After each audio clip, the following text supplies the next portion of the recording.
നമുക്ക് അലീനയുടെയും മനുഷ്യങ്ങളുടെയും നാളത്തെ നല്ലൊരു വിശേഷം കേട്ടാലോ? അതിനു മുമ്പായി ആദ്യമായി കാണുന്നവരുണ്ടെങ്കിൽ ചാനൽ ഇഷ്ടപ്പെട്ട ഒന്ന് സബ്സ്ക്രൈബ് ചെയ്യാൻ മറക്കരുത്. വീഡിയോ ഇഷ്ടപ്പെടുവാണെങ്കിൽ ലൈക്ക് ചെയ്യാനും നിങ്ങളുടെ വിലയേറിയ അഭിപ്രായങ്ങൾ രേഖപ്പെടുത്താനും മറക്കരുതേ. അപ്പം നമുക്ക് നേരെ നമ്മുടെ വിശേഷത്തിലേക്ക് പോയാലോ? അങ്ങനെ നാളത്തെ വിശേഷത്തിൽ അലീനയോട് ബാലേന്ദ്രൻ ചോദിച്ചു, അപ്പം നീ പോകാൻ തന്നെ തീരുമാനിച്ചല്ലേ? അതെ സാർ, എനിക്ക് പോകാതിരിക്കാൻ പറ്റില്ല. അപ്പം നീ എനിക്ക് തന്ന വാക്കോ? ഞാനങ്ങനെ വാക്കൊന്നുമില്ലോ, തന്നൊന്നും ഇല്ലല്ലോ. ആജീവനാന്തകാലം ഞാനിവിടെ നിന്നോളൂന്നോ? ഓഹോ, അപ്പം അങ്ങനെയാണല്ലേ? അല്ല, ഞാനൊരു കാര്യം ചോദിച്ചോട്ടെ, നീ എന്താ എന്നോട് പറഞ്ഞുകൊണ്ടിരുന്നേ? നിനക്ക് ഞാൻ അച്ഛനെ പോലെയാന്ന്, എന്നിട്ടോ അച്ഛനൊരു ആപത്ത് വന്നു കഴിയുമ്പോൾ ഇട്ടെറിഞ്ഞിട്ട് പോവുകയാണോ മകള് ചെയ്യണ്ടേ? അത് പിന്നെ എൻ്റെ അവസ്ഥ അറിയാലോ. ഞാനിവിടെ നിന്നിട്ടുണ്ടെങ്കിൽ ഇതിനേക്കാളും വലിയ പ്രശ്നങ്ങളൊക്കെ ഉണ്ടാകാൻ പോകുന്നേ. അതുകൊണ്ടാ സാറേ ഞാനിവിടെ നിൽക്കുന്നില്ല എന്ന് പറഞ്ഞേ. ഞാനിവിടെ നിന്നാൽ ശരിയാകത്തില്ല. നിങ്ങൾ തമ്മിൽ കൂടുതൽ പ്രശ്നങ്ങളിലേക്ക് അത് വഴിതെളിക്കുള്ളൂ. മാഡം സാറും തമ്മിൽ വെറുതെ എന്തിനാ ഇതിൻ്റെ ഇടയ്ക്ക് ഞാനൊരു കരുവായിട്ട് ഇവിടെ നിൽക്കേണ്ട കാര്യമില്ലല്ലോ. ഓഹോ, അങ്ങനെയാണല്ലേ? അല്ല, ഞാനൊരു കാര്യം ചോദിച്ചോട്ടെ, നീ ഇങ്ങോട്ടേക്ക് മനഃപൂർവ്വം വന്നല്ലേ? അല്ലാതെ നിന്നെ ആരും ഇങ്ങോട്ട് ക്ഷണിച്ചിട്ടല്ലല്ലോ? അപ്പോഴേക്കും അലീന പറഞ്ഞു, അതെന്താ സാറേ അങ്ങനെ പറഞ്ഞേ? അല്ല, നീ എറിയാൻ തയ്യാറായിട്ടല്ലേ ഇങ്ങോട്ടേക്ക് വന്നേന്ന്. അത് കേട്ടപ്പം അലീന പറഞ്ഞു, അല്ല സാർ എന്താ പറഞ്ഞേ? എനിക്കൊന്നും മനസ്സിലാകുന്നില്ല. ശരി ശരി, തൽക്കാലത്തേക്ക് നീ ഇപ്പോൾ പൊയ്ക്കോളാൻ പറയണ. അലീനയ്ക്കൊന്നും മനസ്സിലായില്ല എന്തുകൊണ്ടായിരിക്കും സാർ അങ്ങനെ പറഞ്ഞേ. പിന്നീട് അലീന മുറിയിലേക്ക് പോയിട്ട് മുത്തശ്ശിയുടെ ഫോൺ മേടിച്ച് രേവതിക്കുട്ടിയെ വിളിക്കുവാണ്. രേവതിക്കുട്ടി വിളിച്ചപ്പോൾ രേവതിക്കുട്ടി ചോദിച്ചു, എന്താ ചേച്ചി? അതെ, എനിക്ക് അങ്ങോട്ടേക്ക് വരണം മോളെ. നാളെ ഞാനിവിടെ നിന്ന് ഇറങ്ങും. ഇറങ്ങുവാണോ? അതെ. നീ ഒരു കാര്യം ചെയ്യാം, ഗ്രേസമാൻറ്റിയുടെ മാമച്ചനങ്ങളും കൂടെ ഒന്ന് പറഞ്ഞേരേ. അങ്ങനെ ഒരു കാര്യം ചെയ്യാം, നാളെ ചേച്ചി അവിടെ നിന്ന് പോയി വേണമെങ്കിൽ ഞങ്ങൾ അങ്ങോട്ടേക്ക് വരാം. ഇങ്ങോട്ടേക്ക് വരാനാ? അതേന്നേ. ചേച്ചിയെ ഒന്ന് കാണാൻ വേണ്ടി വരാനിരിക്കുമായിരുന്നു. ഞങ്ങൾ വന്ന് കൂട്ടിക്കൊണ്ട് പോന്നോളാം. ഇത് കേട്ട് കഴിഞ്ഞപ്പം അലീന പറഞ്ഞു, അല്ല അത് വേണം മോളെ. അതെന്താ? ഞങ്ങൾ വന്നാലെന്താ? ഞങ്ങൾ വരാം നാളെ എന്നൊക്കെ രേവതിക്കുട്ടി പറഞ്ഞു. ചേച്ചിക്ക് വേറെ പ്രശ്നങ്ങളൊന്നും ഇല്ലല്ലോ? ഇനി ഇവിടെ നിൽക്കാൻ പറ്റില്ല. ഞാൻ കാരണം ഇവിടെ വലിയ വലിയ പ്രശ്നങ്ങളൊക്കെ നടക്കാൻ പോകുന്നത്. അതുകൊണ്ട് വെറുതെ എന്തിനാ? ചേച്ചി എത്രയും പെട്ടെന്ന് അവിടെ നിന്ന് തലയൂരി പോരുന്നതാ നല്ലത്. അല്ലെങ്കിലും അങ്ങനത്തെ ഒരു വീട്ടിൽ എന്തിനാ ചേച്ചി കഴിയണേ? സ്നേഹമില്ലാത്തൊരു വീട്ടിൽ, നമ്മളോട് സ്നേഹമില്ലാത്തടത്ത് നമ്മൾ കടിച്ചു തൂങ്ങി കിടക്കേണ്ട കാര്യമുണ്ടോ? ചേച്ചി ആയതുകൊണ്ടാ ആ സ്ഥാനത്ത് ഞാനെങ്ങാനും വരുന്ന ഞാൻ കാണിച്ചു കൊടുത്താനും എന്നൊക്കെ രേവതിക്കുട്ടി പറഞ്ഞു. സാരമില്ല, പോട്ടെ, ഇതെൻ്റെ അമ്മയല്ലേ, പിന്നെ ഒരമ്മ കുമ്മ ഒന്നും മിണ്ടരുത്. പിന്നെ നാളെ വരുമ്പോൾ കാണാൻ വിശേഷങ്ങളൊക്കെ പറയാം. ചേച്ചിനെ കൂട്ടാനും ഞാനും അങ്കിളും ആൻറ്റി ഉറപ്പായിട്ടും വരുമെന്ന് പറയണം. അങ്ങനെ കോള് കട്ട് ചെയ്തു. ഈ സമയത്ത് അലീനയ്ക്ക് ഭയങ്കര വിഷമമായി. ഇന്നൊരു ദിവസം കൂടെ താനിവിടെ ഉള്ളൂ, നാളെ തനിക്ക് ഈ വീട്ടിൽ നിന്ന് പോകണം. പക്ഷേ അതൊന്നും പറഞ്ഞിട്ട് കാര്യമില്ല, എത്രയാന്ന് പറഞ്ഞാലും പോയാൽ മതിയാവുള്ളൂ. തൻ്റെ അമ്മയാണെങ്കിലും അവർക്കറിയത്തില്ല താൻ അവരുടെ മകളാന്നുള്ള കാര്യം. ഒരു പക്ഷേങ്കിൽ ഇത് പുറത്തിറങ്ങി കഴിയുമ്പോഴത്തേനും അതിനേക്കാളും വലിയ പ്രശ്നം ഇപ്പോഴുണ്ടാകുന്നേക്കാളും ഗുരുതരമായ പ്രശ്നങ്ങളൊക്കെ ആയിരിക്കും സാറും മാഡം തമ്മിൽ ഉണ്ടാകാൻ പോകുന്നത്. വെറുതെ എന്തിനാ താൻ അതിന് വഴി തെളിക്കുന്നേ? അന്നത്തെ രാത്രി അലീനയ്ക്ക് കിടന്നിട്ട് ഉറങ്ങാനേ പറ്റിയില്ല. കുറേ ഓർമ്മകൾ അലീനയുടെ മനസ്സിലേക്ക് ഇങ്ങനെ കടന്നു വരിക. മുത്തശ്ശിക്കും വിഷമമുണ്ടായിരുന്നു. മുത്തശ്ശിക്ക് അലീന പോകുന്നതിൽ വിഷമമുണ്ട്. പക്ഷെ അലീന ഇവിടെ നിന്നാൽ പ്രശ്നമാകുമല്ലോ എന്നോർത്തിട്ട് മുത്തശ്ശി പറഞ്ഞു, നീ പോയിക്കോളാം തന്നെയാണ് പറഞ്ഞത്, ഇവിടെ നിൽക്കേണ്ടെന്നൊക്കെ പറഞ്ഞു. അങ്ങനെ പിറ്റേ ദിവസമായി കഴിഞ്ഞപ്പോൾ മണിശങ്കർ രാവിലെ തന്നെ അങ്ങോട്ടേക്ക് വരുവാണ്. അപ്പം മണിശങ്കറിനെ ഒന്ന് ഉപദേശിച്ചിട്ടുണ്ടായിരുന്നു രാജീവന്, അവളെ നീ തന്നെ എങ്ങനെയൊന്ന് പറഞ്ഞു വിടാൻ നോക്ക്. ഇപ്പോഴത്തെ പ്രശ്നത്തിനൊരു മയം വരണമെങ്കിൽ അയവ് വരണമെങ്കിൽ നീ തന്നെ അവളെ കാര്യങ്ങളൊക്കെ പറഞ്ഞാൽ മനസ്സിലാക്കി അവളെ പറഞ്ഞു വിടണം. അവൾ പോയില്ലെങ്കിൽ അതാ ചെയ്യേണ്ടതെന്നൊക്കെ. അങ്ങനെ മണിശങ്കർ വീട്ടിലേക്ക് വന്നു കഴിഞ്ഞപ്പോൾ അലീന എവിടെ ഉണ്ടായിരുന്നു. അലീനെ നോക്കി ഒന്ന് ചിരിച്ച് ഇത്ര സമയം ഒന്ന് സംസാരിച്ച് കഴിഞ്ഞപ്പോൾ അലീന പറഞ്ഞു, ഞാൻ പോയി ചായ എടുത്തിട്ട് വരാമെന്നൊക്കെ പറഞ്ഞ് അകത്തേക്ക് കയറിപ്പോയി. അപ്പോഴേക്കും മുത്തശ്ശിയുടെ മുറിയിലേക്ക് മണിശങ്കർ ചെന്നു. മനുവിനെ കണ്ടു കഴിഞ്ഞപ്പോഴത്തേനും മുത്തശ്ശി പറഞ്ഞു, നീ വന്നോ? എത്ര ദിവസമായിടാ നിന്നെ ഒന്ന് കണ്ടിട്ട്? അത് പിന്നെ മുത്തശ്ശി, ഞാനിവിടെ ഇല്ലായിരുന്നു, എറണാകുളത്ത് ജോലിയിലില്ലായിരുന്നോ? എനിക്ക് എപ്പോഴും ഓടി ഓടി വരാൻ പറ്റില്ലല്ലോ. നീ ഇവിടെ നടക്കുന്ന കാര്യങ്ങൾ വല്ലതും അറിയുന്നുണ്ടോ? എല്ലാം അറിയുന്നുണ്ട് മുത്തശ്ശി, പക്ഷെ പറഞ്ഞിട്ട് എന്താ കാര്യമിരിക്കുന്നേ? ഒരാളെങ്കിലും വിട്ടുകൊടുക്കണ്ടേ? രണ്ടുപേരും പോർവിളിയായിട്ട് നിൽക്കുമല്ലേ?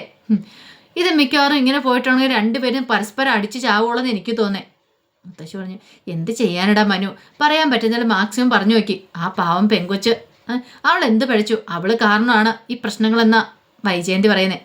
അപ്പോഴേക്കും മണിശങ്കർ പറഞ്ഞു, അത് മുത്തശ്ശിയുടെ മകളുടെ ഇതല്ലേ, മുത്തശ്ശിയുടെ മകളുടെ സ്വഭാവം നന്നായിട്ട് അറിയില്ല മുത്തശ്ശിക്ക്, എനിക്കറിയാം. പക്ഷെ എനിക്ക് എന്ത് ചെയ്യാൻ പറ്റൂടെ മോനെ?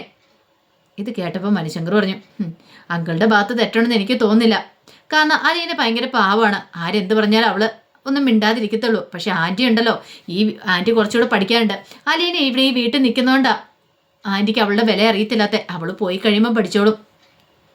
അല്ലട മോനെ, അവളിന്ന് പോകണമെന്നും പറഞ്ഞുകൊണ്ടായിരിക്കുന്നത്. വിളിച്ച് പറഞ്ഞിട്ടുണ്ട് അവളെ കൊണ്ടുപോകാനായിട്ട് രേവതിക്കുട്ടിയൊക്കെ വരുമെന്ന് പറഞ്ഞ്. അങ്ങനെയാണോ? അതെ മോനെ, ഇനിയിപ്പോൾ എന്ത് ചെയ്യാനാ? ഇന്നലെ രാജീവും വന്നിട്ടുണ്ടായിരുന്നു. രാജീവും വന്നിട്ട് പറഞ്ഞ് പോയിക്കോണമെന്നാ പറഞ്ഞ് ഇന്ന് അവൾ പോകാൻ വേണ്ടി ഇരിക്കുക. അത് കേട്ടപ്പം മനുശങ്കർ പറഞ്ഞു, ഇനിയിപ്പോൾ അങ്ങനെയാണെങ്കിൽ ഒരു കാര്യം ചെയ്യാം, ഒരു വാക്ക് പറഞ്ഞാൽ മതിയല്ലോ. ഞാനും അങ്കിളും കൂടെ അല്ലേ പോയി കൂട്ടിക്കൊണ്ട് വന്നേ. അപ്പം ഞങ്ങൾക്ക് കുറേ ഉത്തരവാദിത്തങ്ങളൊക്കെ ഇല്ലേ മുത്തശ്ശി? അങ്ങനെ പെട്ടെന്ന് അങ്ങ് പുറത്തേക്ക് ഇറക്കി വിടാൻ പറ്റുന്ന കാര്യമാണല്ലോ. ഉത്തരവാദിത്തപ്പെട്ടവരുടെ കൈ വേണം ഞങ്ങൾക്ക് ഏൽപ്പിക്കാനായിട്ട്. അല്ലാതെ അവർ വരുമെന്നല്ലേ പറഞ്ഞേ. അങ്ങനെയാണെങ്കിൽ നമുക്ക് നോക്കാം. അല്ലാതെ പെട്ടെന്ന് അങ്ങ് റോഡിലേക്കൊന്നും ഇറക്കി വിടാൻ പറ്റുന്ന കാര്യമില്ല.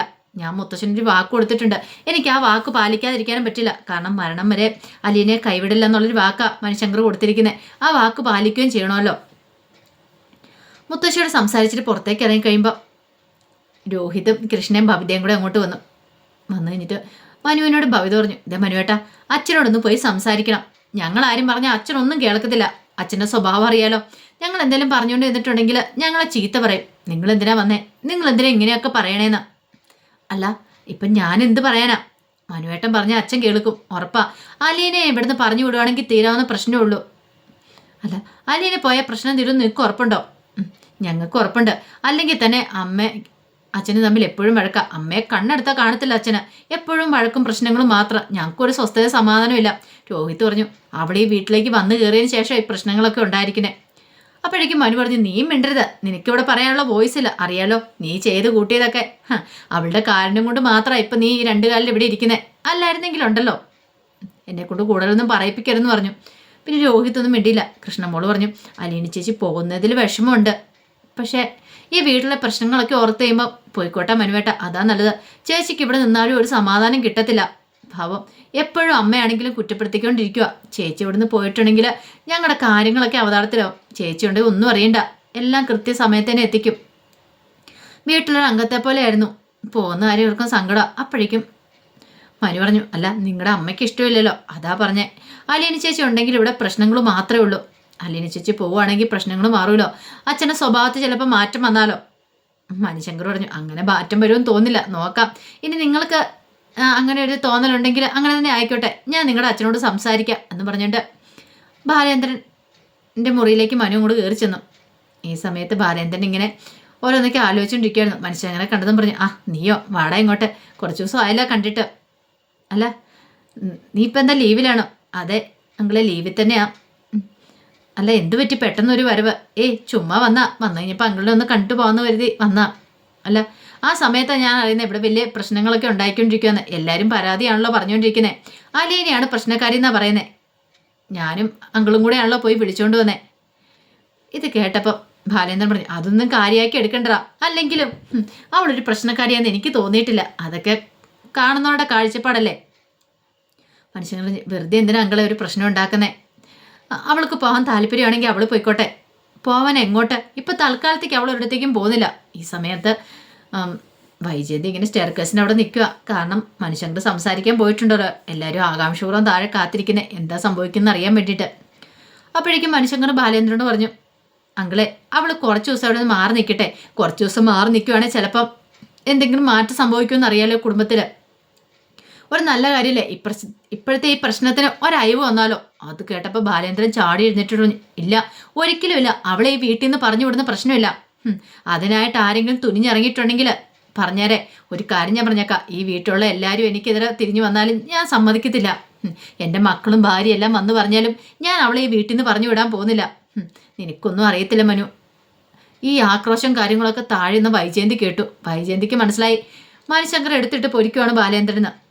ബാലേന്ദ്രൻ പറഞ്ഞു, നീ അവളെ ഈ വീട്ടിൽ കൊണ്ടുവന്ന് വിട്ടു. പക്ഷെ അന്ന് മുതൽ ഇന്ന് വരെ എൻ്റെ ഒരു മകളുടെ സ്ഥാനത്ത് ഞാൻ അവളെ കണ്ടിട്ടുള്ളൂ.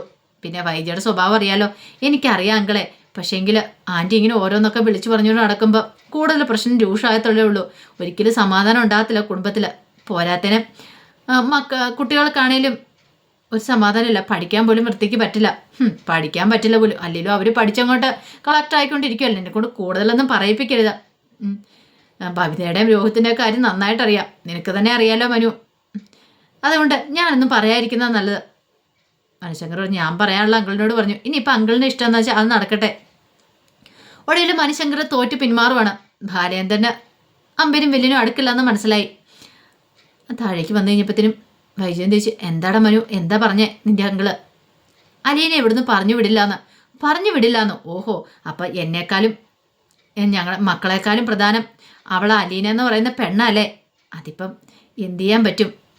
അങ്ങനെ ആയിപ്പോയില്ലേ? അങ്ങനെയെന്ന് പറഞ്ഞിട്ടുണ്ടെങ്കിൽ അങ്കിളുടെ മനസ്സിൽ എന്തോ ഒരു കാര്യമുണ്ട്, എന്തോ ഒരു കരട് കേട്ടിട്ടുണ്ട് ആൻറ്റി.